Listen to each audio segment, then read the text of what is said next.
कडक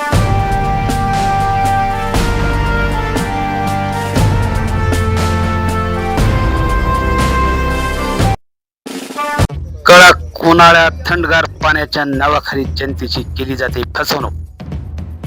शिरूर आनंदपाड शहरात ते त्रुपडी पर्यंत जागोजागी पाण्याचे फिल्टर फाटले खरे, पण प्रत्येक ऑटोवर फक्त अलाउन्स भारी थंडगार पाणी. आपल्या छोट्या मोठ्या कार्यक्रमात अक्वाकुल पाण्याचे 4 घ्या, आरोग्य सांभाळा अशी स्पीकर मधून ऐकवास मिळते. परंतु थंडगार तर सोडाच, त्या पाण्याला ना चव ना फिल्टर ना TDS ची तपासणी.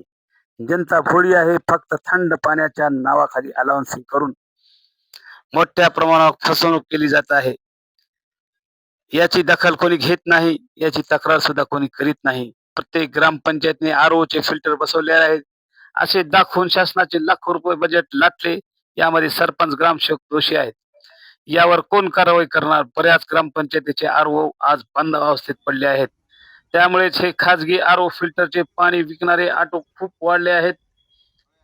यामध्ये पाण्याची जाहिरातबाजी करून मोठ्या प्रमाणावर पाणी विक्री केली जात आहे.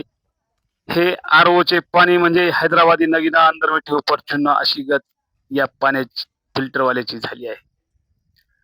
यासाठी पंचायत समितीकडून या सर्व खाजगी पाणी विक्रेत्यांचे पाणी नमुने तपासून TDS चे प्रमाणपत्र घेतले आहे की नाही याची चौकशी करून संबंधितावर कडक कारवाई करावी अशी मागणी जनतेतून केली जात आहे. यामुळे गल्लोगल्ली सामान्य जनतेचे ग्रामीण भागामध्ये मोठ्या प्रमाणावर फसवणूक होत आहे. कार्यक्रमामध्ये पाणी घेतले असता त्या पाण्याला चव नाही किंवा थंड नाही अशी अवस्था बरेच ग्रामीण भागातील व शहरातील बोलून जात आहेत. समाज गर्जना न्यूज मराठी, लातूर, शिरूर, आनंदपाड.